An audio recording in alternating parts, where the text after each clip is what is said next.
Hello students, welcome back to my YouTube channel being confident. Hope आप सब ठीक होंगे। आज हम अपना 14 चैप्टर करेंगे एसएसटी का, coming of the British and revolt of 1857। So start करते हैं। इन Asian times India was famous for its spices, cotton textiles, jewellery and pearls. पुराने समय में जो इंडिया था वो फेमस था किस किस के लिए? स्पाइसेस के लिए, कॉटन टेक्सटाइल्स के लिए, ज्वेलरी और पर्ल्स के लिए।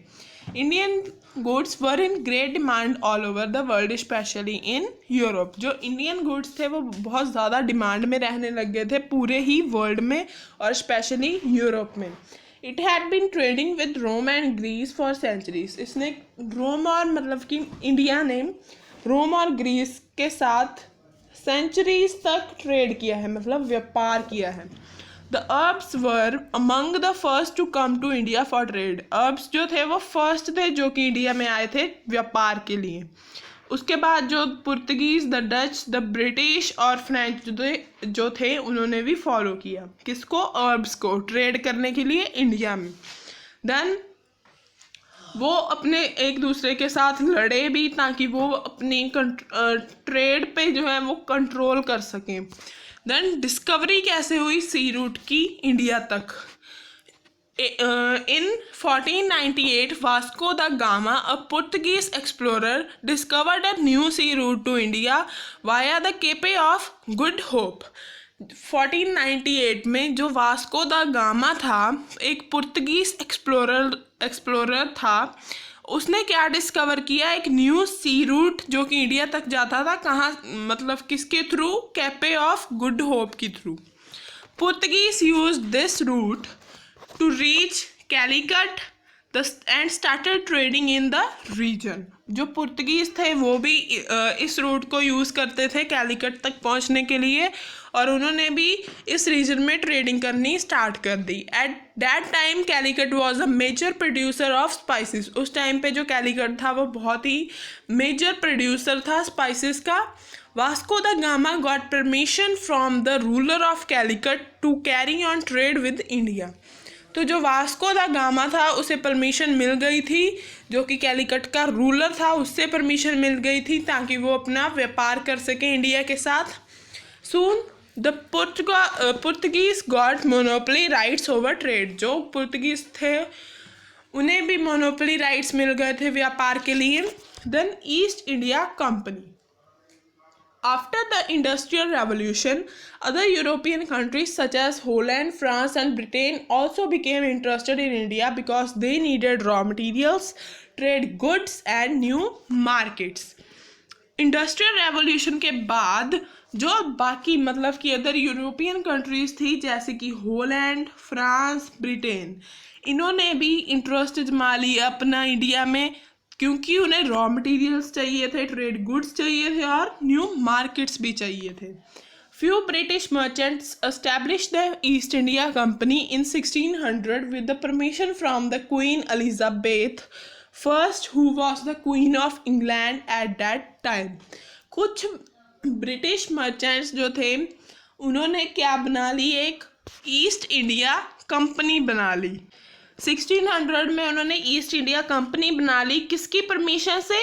जो क्वीन एलिजाबेथ फर्स्ट थी उसकी परमिशन से, जो कि कौन थी? एक क्वीन थी इंग्लैंड की उस समय पर। The company obtained permission from the Mughal empire Jahangir to trade in India. और उस कंपनी ने परमिशन ले भी ली। किससे ली? मुगल एम्पायर जो जहांगीर था उससे भी, ताकि वो इंडिया में अपना ट्रेड कर सकें। Upon obtaining trading rights the British set up trade centres in Bombay and Madras, now Mumbai and Chennai. So trading rights मिलने के बाद जो ब्रिटिश था उसने अपने ट्रेड सेंटर्स खोल लिए। कहाँ पे? बॉम्बे एंड मद्रास, जिसे हम बॉम्बे को हम मुंबई बोलते हैं और मद्रास को आजकल हम चेन्नई बोलते हैं। वहाँ पे अपने ट्रेडिंग सेंटर्स खोलिए। The French to set up a trading company and establish centres in Chandannagar in Bengal and Pondicherry, now Puducherry. तो जो फ्रेंच थे उन्होंने भी अपनी ट्रेडिंग कंपनी सेटअप कर ली और सेंटर्स बना लिए चंद्रनगर जो कि बंगाल में है और पोंडीचेरी में। Then the British did not like this. British को ये पसंद नहीं आया। वो they fought with the French, French के साथ भी वो लड़े और उन्हें हराया भी। और इसका रिजल्ट क्या निकला? The French were restricted to trade only in Pondicherry. मतलब कि इसका नतीजा क्या था कि फ्रेंच लोग जो थे अब सिर्फ पौंडीचेरी में ही अपना ट्रेड कर सकते थे। Then battle of Plassey. After the death of Aurangzeb in 1707, Aurangzeb की डेथ के बाद 1707 में the East India Company became more ambitious. जो ईस्ट इंडिया कंपनी थी वो ज़्यादा एम्बिशियस हो गई। The British had their own army to protect their trade. British के पास अपनी खुद की आर्मी थी अपनी ट्रेड को बचाने के लिए।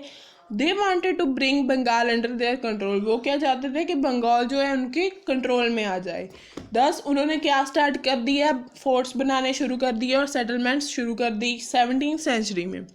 उन्होंने आर्मी भी अपनी मेंटेन की बंगाल में। When Sirajuddaulah became the nawab of Bengal, he ordered the British to remove their army and stop its construction activities as they had not paid any taxes. तो जब सिराजुद्दौला जो कि नवाब बन गए थे बंगाल के, तो उन्होंने क्या ऑर्डर किया ब्रिटिश को कि वो अपनी आर्मी हटा लें और जो अपनी कंस्ट्रक्शन का काम चल रहा है वो सारी एक्टिविटीज़ बंद कर दें, क्योंकि उन्होंने कोई भी टैक्स नहीं पे किया। लेटर व्हेन दे डिनाइड, उसके बाद जब उन्होंने मना कर दिया तो ब्रिटिश ने जो मार्च किया था 1756 में, this incident infuriated the British and they attacked Bengal in 1757। इस इंसिडेंट के बाद जो ब्रिटिश थी वो ज़्यादा गुस्सा हो गई और उन्होंने बंगाल पे अटैक भी किया 1757 पे। सिराजुद्दौला जो थे वो हार गए थे बैटल ऑफ प्लासी में, और जो ब्रिटिश थी वो पावरफुल मतलब कि बन गई थी, बंगाल पे उन्होंने कब्जा कर लिया था। This was the first step towards the conquest of Bengal. ये फर्स्ट स्टेप था। However they were determined to take control over the whole of India. और उसके बाद वो क्या करना चाहते थे? अपने पूरे इंडिया पे अपना कंट्रोल जमाना चाहते थे। The kings and nawabs of small kingdoms in India always fought among themselves. जो किंग्स थे और नवाब्स थे छोटी छोटी किंगडम्स के इंडिया में, वो भी मतलब कि वो भी लड़े। The British helped one ruler against the others. British ने हेल्प की एक रूलर दूसरे के विरुद्ध जाकर, और उन्होंने पावर और वेल्थ कमा ली, मतलब उन्हें पावर और वेल्थ मिल गई। और इसी ब्रिटिश की पॉलिसी को हम बोलते हैं डिवाइड एंड रूल। इस पॉलिसी में क्या? This policy help the British to capture various kingdoms of Indian rulers. इस पॉलिसी ने ब्रिटिशर्स की क्या हेल्प की कि उन्होंने बहुत सारी किंगडम्स पर अपना कब्जा कर लिया था। सो आज के लिए हम इतना ही पढ़ेंगे, बाकी का चैप्टर हम अगली वीडियो में करेंगे। अगर आपको ये वीडियो अच्छी लगी हो, लाइक करना, मेरे चैनल को सब्सक्राइब करना मत भूलना। और अगर आप किसी और टॉपिक पे चाहे किसी सल्यूशन चाहते हो आप किसी भी चैप्टर के, वो भी मैं आपको प्रोवाइड कर सकती हूँ। प्लीज़ कमेंट अगर आप किसी और टॉपिक पे एक्सप्लेनेशन भी चाहते हो और कोई भी सल्यूशन चाहते हो, और आपका अगर कोई क्वेश्चन है किसी भी चैप्टर में तो वो भी आप पूछ सकते हो। Thank you so much for the cooperation.